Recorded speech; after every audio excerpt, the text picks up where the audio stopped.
韭菜根们，你们准备好吗？韭菜呢已经收割完了，接下来呢就要收割韭菜根了。羊毛已经薅不动了，那就开始宰羊吃肉吧。能买得起他房的人呢，全部都已经买了，那就想办法让那些收入差点的，原来买不起房的人进来吧。现在的房地产呢，真的是开启了一个套路啊，可能很多人都想不到的一个套路。那是什么套路呢？那就是斩尽杀绝的一个套路。只要呢你对房子呢还有一丁点的期望，一丁点的一个盼头，那就有办法啊。你现在不是很多人都说嘛，很多人买不起房子的人都说这个首付现在实在太高了，动不动30%的首付。再到大城市里面呀，随便买一套房子我都要付个30万50万的首付，我哪里付得起啊？我一年的工资顶多能存下来5万块钱就不错了。你不是说首付太高吗？那咱们就把这个首付的比例降下来总可以了吧？从原来的30%给你降到20%，你买不买？如果说你不买，那我就降到5%，甚至零首付，然后开发商呢直接就那个首付分期，现在总可以了吧？又有人可能会抱怨，可能会说了，这个利率呢也太高了啊，我以后呢还不起月供，还不起这个房贷怎么办？这也好说呀，原来的利率不是6%、5%4点多吗？那我降嘛，我继续往下给你降到4.1，你买不行，我再降到3.9、3.95，再给你减个30个基准，给你降到3.65，你还不买？买，到底买？所以说呢，一切的宗旨就是只要你买房，啥事都可以商量着来。只要你买房，你就是大爷，你就是再生父母啊！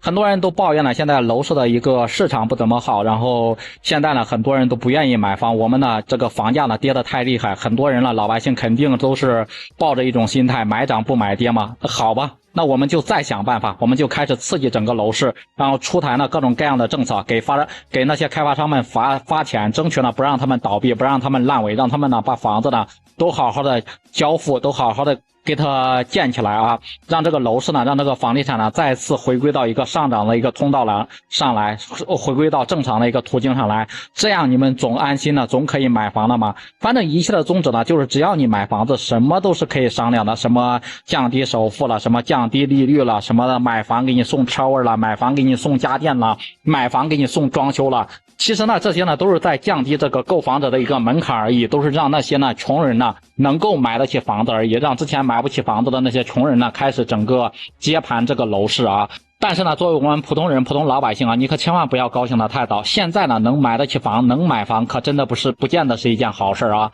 你就像现在目前的一个形势，房价呢不降，然后只降低这个首付呢，你现在你省下来的一个钱呢，将来呢你肯定是要双倍奉还的。